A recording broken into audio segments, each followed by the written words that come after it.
Hello student, मैं engineer SK गिरी और आज हम लोग पढ़ने जा रहे हैं इलेक्ट्रिक चार्ज का लेक्चर नंबर 2। तो लेक्चर नंबर 2 अगर आप देख रहे हैं तो इसके प्रीवियस लेक्चर यानी इलेक्ट्रिक फील्ड की लेक्चर नंबर 1 जरूर देखें, क्योंकि वो आपका इंट्रोडक्शन क्लास है। उसमें हमने इलेक्ट्रिक फील्ड की डेफिनेशन, उसके बाद जो छोटे छोटे आपके पॉइंट्स सारे हैं उन सबको हमने डील किया था। तो इस वीडियो को देखने से पहले आप इलेक्ट्रिक फील्ड की लेक्चर नंबर 1 को जरूर देखें। क्लियर? आज के हम लोग क्लास में स्टार्ट करते हैं डेरिवेशन से। Electric field intensity due two point charge. किसी पॉइंट चार्ज के कारण कुछ डिस्टेंस पे इलेक्ट्रिक फील्ड की इंटेंसिटी कितनी होती है, इसको हम लोग को ड्राइव करना है। तो चलिए स्टार्ट करते हैं आज का क्लास, यानी इलेक्ट्रिक फील्ड की lecture number 2। Electric field intensity due two point charge.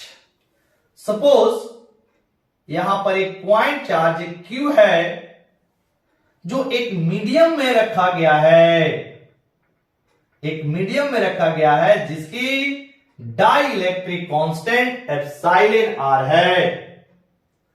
अब इस चार्ज से स्मॉल r डिस्टेंस पर एक पॉइंट P स्थित है, एक पॉइंट P प्रेजेंट है जहां पर इलेक्ट्रिक फील्ड इंटेंसिटी निकालनी है इस पॉइंट चार्ज के कारण। तो सबसे पहले डेरिवेशन में जो जो दिया होता है उसको लिख लेते हैं, फिर उसके बाद आप आगे जो मैथमेटिक्स यूज करना है उसको लिखेंगे। ठीक है? तो इसमें जो भी दिया है उसको हम लोग नोट करते हैं। क्या दिया है? एक पॉइंट चार्ज स्मॉल q है जो एक मीडियम में रखा गया है जिसकी dielectric constant epsilon r है। इस चार्ज से स्मॉल r डिस्टेंस पर एक पॉइंट P है जहां हमें इलेक्ट्रिक फील्ड इंटेंसिटी प्राप्त करनी है। इतना लिखेंगे। उसके बाद कैसे इंटेंसिटी हम लोग P पॉइंट पे निकालेंगे उसको बाय मैथमेटिक्स देखेंगे और जो फॉर्मूला आएगा उसको याद कर जाएंगे। तब उस पे बेस्ड हम लोग को कुछ क्वेश्चंस आते हैं उसको सॉल्व करेंगे, है कि नहीं? तो चलिए पहले लिखते हैं। यहां लिखेंगे a point charge small q is placed in a medium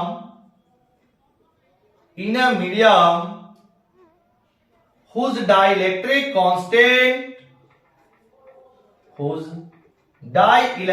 constant epsilon r, full stop, and another point P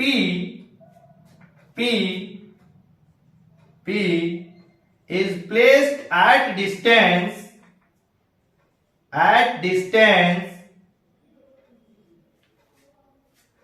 small r from the point charge,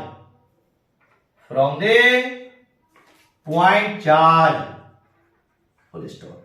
Now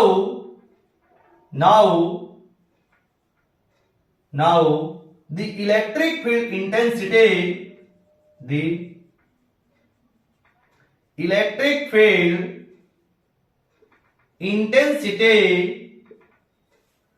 at point P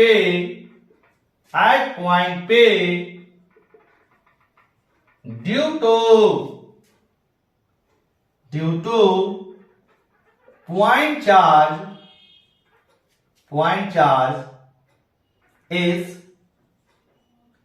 calculated as follows। ऐसे हम लोग calculate करेंगे।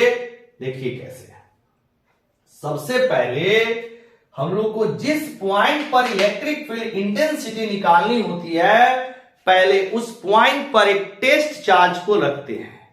जिस point पर हमें electric field की intensity निकालनी होती है, पहले उस पॉइंट पर एक टेस्ट चार्ज को रखेंगे। फिर टेस्ट चार्ज और सोर्स चार्ज के बीच में जो कूलम्ब फोर्स है उससे निकाल लेंगे। फिर उसके बाद इलेक्ट्रिक फील्ड के डेफिनेशन से E is equal to F by Q zero, यानी एफ बाई टेस्ट चार्ज करके इलेक्ट्रिक फील्ड की इंटेंसिटी निकाल लेंगे। क्लियर? तो क्या किया हमने, यहां पर एक ऐसे यहां पर एक टेस्ट चार्ज को रख दिया क्यू जीरो को। अब यहां लिखेंगे नाउ फ्रॉम कूलम्स लॉ, अब इनके बीच में जो फोर्स लग रहा है उस फोर्स की जो मैग्नीट्यूड है वह F बराबर 1/4 pi epsilon 0 epsilon r into Q mod Q zero mod बटा में r स्क्वायर। क्यों? क्योंकि ये जो आपका चार्ज है वो मीडियम में रखा गया है, तो फोर्स की जो फॉर्मूला होगी वह मीडियम की फॉर्मूला, मतलब ये जो फोर्स है F मीडियम वाला फॉर्मूला हम लोग यूज किया है। और ये इसको मान लिया पहला चार्ज, इसको मान लिया दूसरा चार्ज, Q1 इसे मान लिया, इसको Q2 मान लिया, यानी 1/4 pi epsilon 0 epsilon r Q1 mod Q2 mod बटा r स्क्वायर। ये जो आपका फोर्स निकला वह मीडियम में निकल गया है कि नहीं। अब हम लोग को यहां पर इलेक्ट्रिक फील्ड की डेफिनेशन से यहां पर लिखेंगे now from definition of electric field,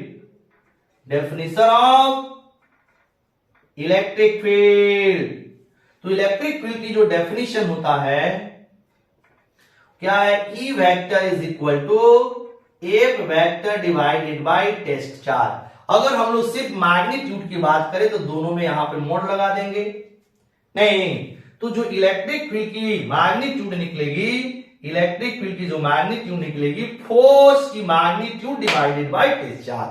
तो फोर्स की मैग्नीट्यूड कितनी है, 1/4 pi epsilon 0 into epsilon r फिर into Q mod Q zero mod बटा में r square whole divided by Q zero. अब इस क्यू जीरो से ये क्यू जीरो कैंसिल हो जाएगा, then electric field intensity at point P is equal to 1/4 pi epsilon 0 epsilon r into Q mod divided by r square. तो ये निकल गया इलेक्ट्रिक फील्ड इंटेंसिटी। अगर यहां पर इलेक्ट्रिक फील्ड की डायरेक्शन निकालना हो तो कैसे निकालेंगे, तो डायरेक्शन निकालने के लिए ये टेस्ट चार्ज को हम लोग जनरली पॉजिटिव लेते हैं, और ये आपका अगर ये पॉजिटिव है तो इनके बीच में रिपल्सिव फोर्स लगेगा, मतलब फोर्स की जो डायरेक्शन होगा कुछ ऐसे होगा। ठीक है, अगर आपका ये चार्ज निगेटिव है, क्यू निगेटिव है, और ये तो आपको जनरली पॉजिटिव ही लेना है, तो इसके बीच में क्या लगेगा, फोर्स ऑफ अट्रैक्शन लगेगा। ठीक है, अब देखिएगा जो इलेक्ट्रिक फील्ड की डायरेक्शन है वह हमेशा फोर्स की डायरेक्शन में होगा जब चार्ज की वैल्यू पॉजिटिव होगी तब। तो यहां पे जो हमने टेस्ट चार्ज रखा है वो पॉजिटिव चार्ज है, तो अगर इलेक्ट्रिक फील्ड बाहर की ओर होगा तो फोर्स भी बाहर की ओर है, अगर आपका फोर्स अंदर की ओर होगा तो इलेक्ट्रिक फील्ड भी अंदर की ओर होगा। मतलब ये डिपेंड करता है कि यहां पर चार्ज की वैल्यू कैसी है। अगर आपका यहां पर जो पॉइंट चार्ज है अगर ये पॉजिटिव है तो इलेक्ट्रिक फील्ड होगा आउटसाइड बाहर की ओर, अगर आपका यहां पर चार्ज की वैल्यू निगेटिव है तो फोर्स की डायरेक्शन मतलब अंदर की ओर होगा, अट्रैक्टिव फोर्स होगा, तो इलेक्ट्रिक फील्ड की भी डायरेक्शन फोर्स के ही डायरेक्शन में होगा। यानी कि इलेक्ट्रिक फील्ड की जो डायरेक्शन है वह फोर्स के डायरेक्शन में होगा।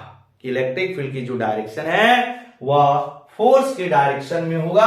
अब फोर्स की जो डायरेक्शन है वो डिपेंड करता है पॉइंट चार्ज की पोलैरिटी पर। अगर पॉइंट चार्ज निगेटिव है तो फोर्स यहां पर अट्रैक्टिव होगा, बिकॉज टेस्ट चार्ज को पॉजिटिव लेना है, टेस्ट चार्ज तो पॉजिटिव ये फिक्स हो गया।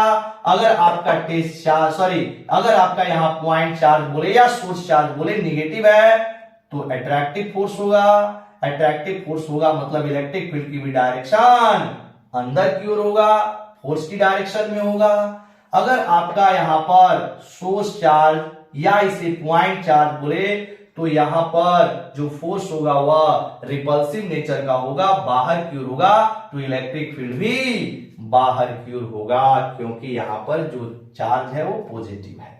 तो यहां पर लिख सकते हैं डायरेक्शन ऑफ इलेक्ट्रिक फील्ड। यहां पर अगर इसकी डायरेक्शन लिखना हो तो direction of electric field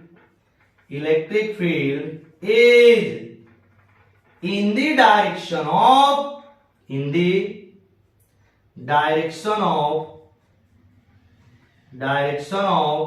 electric force यानी कि इलेक्ट्रिक फोर्स के डायरेक्शन में होगा। और यह किस पे डिपेंड करेगा इलेक्ट्रिक फोर्स की डायरेक्शन? तो यहां पर जो पॉइंट चार्ज है उसकी पोलैरिटी पर। क्लियर? अगर आपका पॉइंट चार्ज निगेटिव है तो इलेक्ट्रिक फील्ड की डायरेक्शन पॉइंट चार्ज की ओर होगा। अगर आपका इलेक्ट्रिक पॉइंट चार्ज पॉजिटिव है तो इलेक्ट्रिक फील्ड की डायरेक्शन पॉइंट चार्ज से बाहर होगा, यानी कि away from the point charge. अगर इसको चाहे लिखना तो लिख सकते हैं। ये तो हो गया, चलिए इसको लिख ही लेते हैं। यहां पर लिख लेते हैं स्टार पॉइंट करके, या इसको नोट करके लिख लेते हैं। If point charge is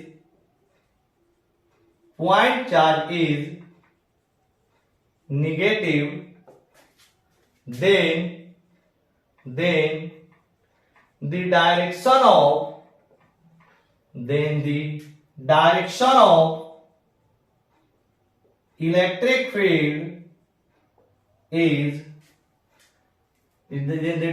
of electric field is towards the point charge. But point charge is positive.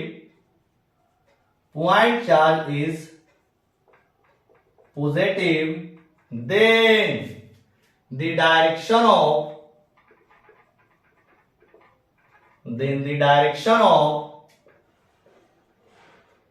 electric field is away from the point charge। तो अवे और टुवार्ड्स भी कैसे? तो दोनों यहां पर पॉइंट को मिलाने वाली स्ट्रेट लाइन के अलोंग। जैसे मान लीजिए अगर ये पॉजिटिव चार्ज है तो भाई ये तो पॉजिटिव है ही, मतलब ये तो आपका टेस्ट चार्ज है तो ये तो पॉजिटिव होगा ही। अगर आपका टेस्ट चार्ज पॉजिटिव है तो इसके बीच में रिपल्सिव फोर्स लगेगा, यानी कि दोनों पॉइंट चार्ज को मिलाने वाले स्ट्रेट लाइन की ओर, और रिपल्सिव है तो बाहर की ओर। अब इधर फोर्स तो इलेक्ट्रिक फील्ड भी इधर ही। अगर आपका ये निगेटिव है तो फोर्स क्या लगेगा? अट्रैक्टिव, मतलब अट्रैक्टिव भी कैसे? तो दोनों पॉइंट चार्ज को मिलाने वाले स्ट्रेट लाइन के अलोंग। तो ये आपका फोर्स इस डायरेक्शन में, तो इलेक्ट्रिक फील्ड भी इसी डायरेक्शन। इसलिए हमने लिखा दिया कि अगर चार्ज पॉजिटिव तो ये आपका चार्ज पॉजिटिव तो away from the point charge. अगर चार्ज निगेटिव तो towards the point charge. Clear? तो ये हो गया आपका डायरेक्शन। पॉज करके सारी चीजों को आप नोट कर लेंगे। इसके बाद अगर मान लीजिए कि जो पॉइंट चार्ज है वो एयर में है, तब इलेक्ट्रिक फील्ड की क्या फॉर्मूला होगी? यहां पे लिखते हैं इफ, स्टार पॉइंट करके, if point charge is placed in air, then अगर पॉइंट चार्ज एयर में है तब एप्सिलॉन आर का मान कितना हो जाएगा? 1। तब अगर हम लोग ई निकाले तो ई एयर में कितना हो जाएगा? 1/4 4 पाई एप्सिलॉन 0 और यहां पर एप्सिलॉन r का मान 1 हो जाएगा, 1 से मल्टीप्लाई करेंगे सेम चीज आएगा, q mod divided by r square, है कि नहीं। तो ये हो गया एयर में और ये है आपका मीडियम में। तो एयर और मीडियम के लिए हम लोग एक रिलेशन भी निकाल सकते हैं। नाउ ऑफ करके, नाउ ये आपका जो ई निकला है वो मीडियम में निकला है, ये जो ई है वो किसमें है, मीडियम में। तो ई इस मीडियम में कितना है, 1/4 pi epsilon 0 into epsilon r Q mod divided by r square. इसको हम लोग ऐसे भी लिख सकते हैं 1/4 pi epsilon 0 into Q mod बटा r स्क्वायर इंटू 1/एप्सिलॉन r, ऐसे लिखा जा सकता है। और यहां पर ये जो वैल्यू है वह ई एयर के बराबर है, तो E medium is equal to हो जाएगा ई एयर, मतलब इलेक्ट्रिक फील्ड इन एयर में गुना 1/एप्सिलॉन r। अगर हम लोग इसको सॉल्व करेंगे तो ई एयर बटा एप्सिलॉन r हो जाएगा किसके बराबर, तो ई मीडियम के बराबर। तो जो जो हम लोग बॉक्स में घेर रहे हैं, ई मीडियम, ये आपका मीडियम के लिए है, ई मीडियम, ई मीडियम में कितना होगा इस फॉर्मूला को याद रखेंगे। उसके बाद में ई एयर में क्या होगा इस फॉर्मूला को याद रखेंगे, और ई मीडियम और ई एयर में रिलेशन क्या है इसको याद रखेंगे। फिर उसके बाद इस नोट को जरूर याद रखेंगे कि पॉइंट चार्ज अगर निगेटिव है तो इलेक्ट्रिक फील्ड की जो डायरेक्शन होगी वो चार्ज के तरफ होगी, अगर आपका पॉजिटिव है तो चार्ज से दूर होगी। क्लियर, इस लाइन को भी आप याद रखेंगे। अगर हम लोग इसकी ग्राफ को प्लॉट करें, मतलब अगर हम लोग यहां पर इलेक्ट्रिक फील्ड वर्सेस डिस्टेंस का एक ग्राफ प्लॉट करें, मतलब ग्राफ किसके किसके बीच का, तो इलेक्ट्रिक फील्ड वर्सेस ई बोले तो इलेक्ट्रिक फील्ड और आर बोले तो डिस्टेंस। यहां लिखा डिस्टेंस आर और ये है electric field, electric field E. तो ई और आर के बीच का अगर हम लोग ग्राफ प्लॉट करें तो दोनों देखिएगा, चाहे वो मीडियम का हो या फिर एयर का हो, इलेक्ट्रिक फील्ड जो है वह रेसिप्रोकल है डिस्टेंस के स्क्वायर का। तो इसकी जो ग्राफ आएगी कुछ ऐसे आएगी, ऐसे, मतलब इलेक्ट्रिक फील्ड जो होता है डिस्टेंस के स्क्वायर के रेसिप्रोकल होता है। इसका मतलब है कि जैसे जैसे आप सोर्स चार्ज से दूर जाएंगे, जैसे जैसे आप सोर्स चार्ज से दूर जाएंगे आर की वैल्यू बढ़ेगा, और आर की वैल्यू बढ़ने से इलेक्ट्रिक फील्ड इंटेंसिटी की जो वैल्यू है वो घटेगा। मतलब सोर्स चार्ज से जैसे जैसे आप दूर जाएंगे इलेक्ट्रिक फील्ड इंटेंसिटी की जो वैल्यू है वो धीरे धीरे घटते चला जाएगा, और इन्फिनिटी पर इलेक्ट्रिक फील्ड इंटेंसिटी की जो वैल्यू है वह शून्य हो जाएगा, है कि नहीं।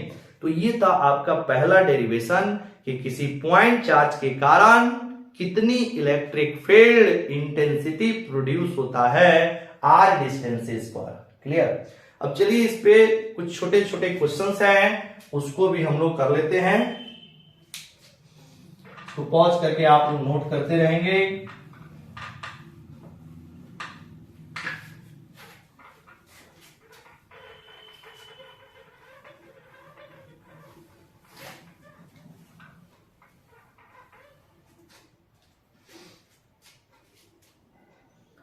लिखेंगे यहां पर question number 1, a point charge, बहुत ही सिंपल क्वेश्चन है।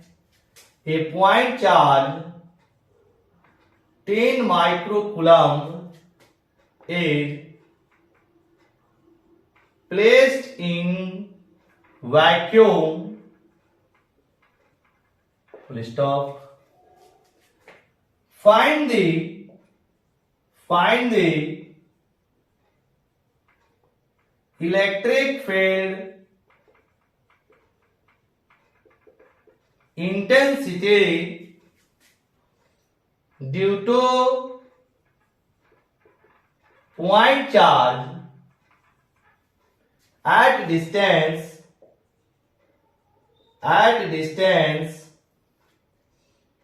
3 सेंटीमीटर, एट डिस्टेंस 3 सेंटीमीटर। अब देखिए सॉल्यूशन बहुत ही इजी क्वेश्चन है। एक पॉइंट चार्ज दिया है, यानी Q की जो वैल्यू है वो दे रखी है 10 माइक्रोकूलम। अब माइक्रोकूलम को आपको कन्वर्ट करना पड़ेगा कूलम में। 10 microcoulomb is equal to 10 into 10 raise to the power minus 6 coulomb, because 1 microcoulomb is equal to 10 raise to the power 6 coulomb. Micro का मतलब होता है 10 की पावर माइनस 6। उसके बाद डिस्टेंस दिया हुआ है r का मान 3 सेंटीमीटर, तो 3 centimetre is equal to 3 into 10 raise to the power minus 2 metre. हमें इलेक्ट्रिक फील्ड इंटेंसिटी निकालनी है what. Electric field intensity is equal to what. अब देखिए चार्ज किस मीडियम में रखा गया है, कहां रखा गया है, पहले उसको हम लोग चेक करेंगे, तभी फॉर्मूला यूज करेंगे। जब भी आप इलेक्ट्रिक फोर्स हो या इलेक्ट्रिक फील्ड हो, आप पहले मीडियम चेक करेंगे कि मीडियम क्या है, उसी के अकॉर्डिंग आप फॉर्मूला यूज करेंगे। तो आपका जो दिया हुआ है वैक्यूम में दिया हुआ है, वैक्यूम में और एयर में सेम फॉर्मूला चलता है, क्योंकि दोनों की जो डाई इलेक्ट्रिक कांस्टेंट है वह लगभग सेम ही होता है 1 के बराबर। यानी कि वैक्यूम का तो एग्जैक्ट 1 होता है, बट एयर का 1 के आसपास होता है, जिसको हम लोग 1 के इक्विवेलेंट लेते हैं। इसीलिए आपके वैक्यूम और एयर के लिए इलेक्ट्रिक फील्ड या फिर इलेक्ट्रिक फोर्स का सेम फॉर्मूला लगता है। तो अगर हम लोग यहां पर फॉर्मूला यूज करें, तो वैक्यूम में रखा गया है चार्ज, तो फॉर्मूला लगेगा E बराबर 1/4 pi epsilon 0 into Q mod divided by R square. Clear? Value रख देंगे 9 into 10 raise to the power 9, 1/4 pi epsilon 0 का मान, Q मॉड यानी कि Q आपका पॉजिटिव है, पॉजिटिव का मॉड पॉजिटिव ही होगा, 10 गुना 10 की पावर माइनस 6 डिवाइडेड बाई यहां पर 3 centimetre, 3 into 10 raise to the power minus 2 का होल स्क्वायर। अब जरा इसको सॉल्व किया जाए तो ये आपका आ जाएगा 90, या इसको ऐसे रखते हैं 9, और ये हो जाएगा आपका 10 का पावर 10, यहां पर 1 है तो ये हो जाएगा 10 का पावर 10 और माइनस 6, तो ये हो जाएगा 10 की power plus 4, 9 into 10 raise to the power 4, और नीचे हो जाएगा 9 into 10 raise to the power minus 4। ये 9 से 9 गेट कैंसिल। अब आपका जब सॉल्व करेंगे ये ऊपर जाएगा 10 raise to the power 8 newton पर कूलम। इलेक्ट्रिक फील्ड निकाले हैं, इलेक्ट्रिक फील्ड की एसआई यूनिट क्या होगी, न्यूटन पर कूलम। इसको सॉल्व यहां पर दिया 1/4 पाई एप्सिलॉन 0 की वैल्यू, Q की वैल्यू, और नीचे R स्क्वायर है तो यहां पे रख दिया ये वैल्यू।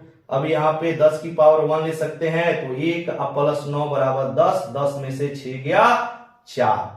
अब ये वैल्यू आ गया, 9 से 9 कट गया, ये 4 माइनस 4 ऊपर जाएगा तो प्लस 4 हो जाएगा, प्लस 4 पहले से है, प्लस 8 हो जाएगा।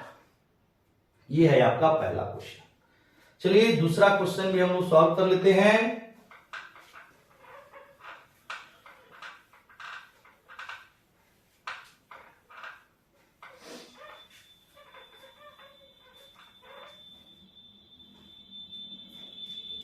यहां पर लिखेंगे question number 2, A point charge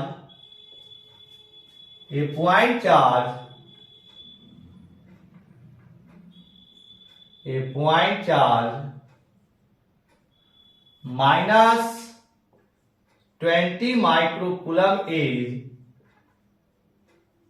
placed in water, full stop. Find the distance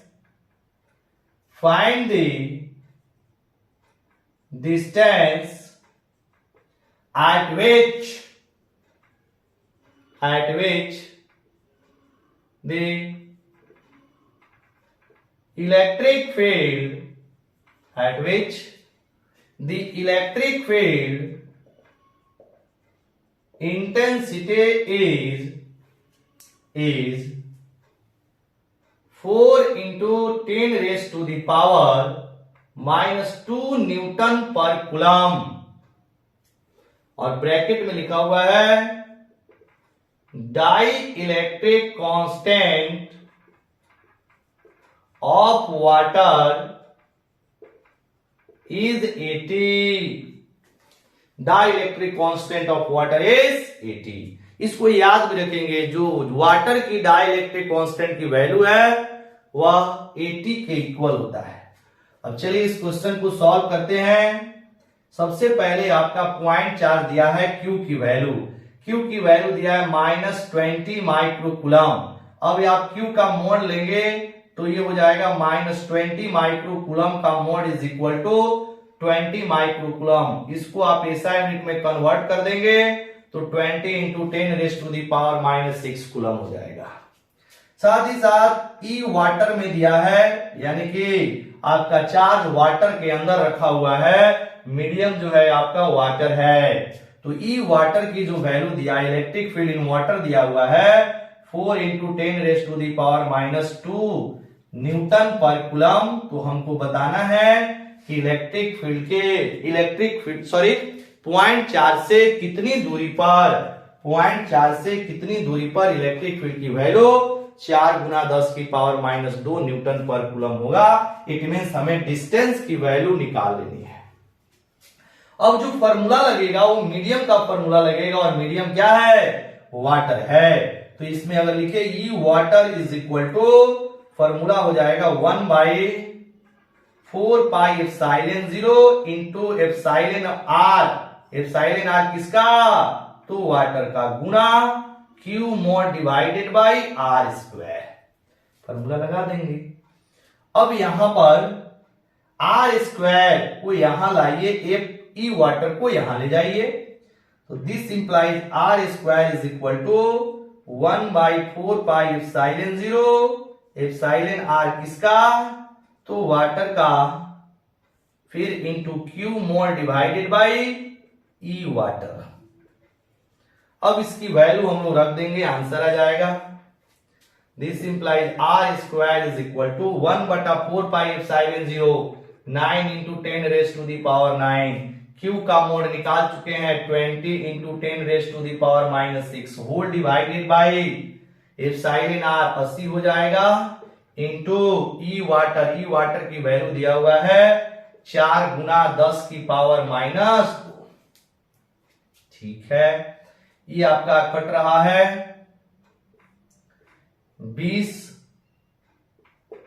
यानी कि 4 पचे 20, ये कटेगा 16 पचे 80, यानी कि R square is equal to ये 9/16 गुना ये आपका यहां पर 10 की पावर 3 है, क्योंकि +9 -100 मिलके 10 की पावर 3 हो गया, और ये ऊपर चला जाएगा तो 10 की पावर +2 हो जाएगा।